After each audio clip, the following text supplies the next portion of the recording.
আম্মা জান আয়েশা রাদিয়াল্লাহু তাআলা আনহা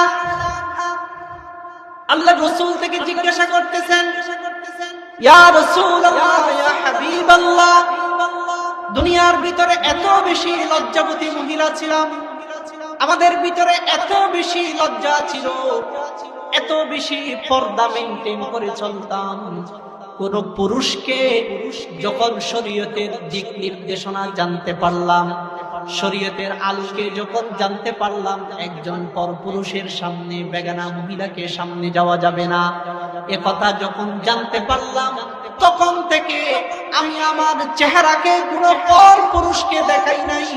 পরপুরুষের সামনে যাওয়া এত বেশি ভয়ঙ্কর, পরপুরুষের সামনে যাওয়া এত বেশি লজ্জার কারণ মনে করতাম।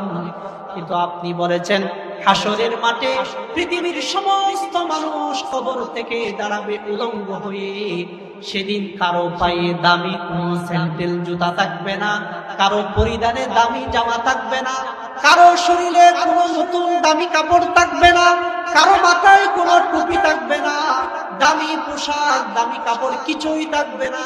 হাসরের মাঠে কবর থেকে যখন সবাই উলঙ্গ হয়ে দাঁড়াবে, আমাদের মতো লজ্জাশীল লজ্জাবতী মহিলাদের কি কষ্ট হবে না? আমরা কি করে হাসরের মাঠে দাঁড়াবো? রাসূল বলেন, আমার সহধর্মিনী আয়েশা শুনো, হাসরের মাঠে এমন এক কঠিন পরিস্থিতি হবে, হাসরের মাঠে এমন এক কঠিন অবস্থান হবে, বিভীষিকাময় ভয়ানক এক কঠিন পরিস্থিতি মানুষের জন্য আসবে। এইরকম সময় সবাই নিজেকে নিয়ে আত্মকেন্দ্রিক চিন্তিত হবে, এমন ভাবে চিন্তিত হবে কে উলঙ্গ হয়ে দাঁড়িয়েছে আর কে কাপড় পরিধান করে দাঁড়িয়েছে, কে কোন অবস্থায় দাঁড়িয়েছে। ওই হুঁশ মানুষের মাথায় আর থাকবে না।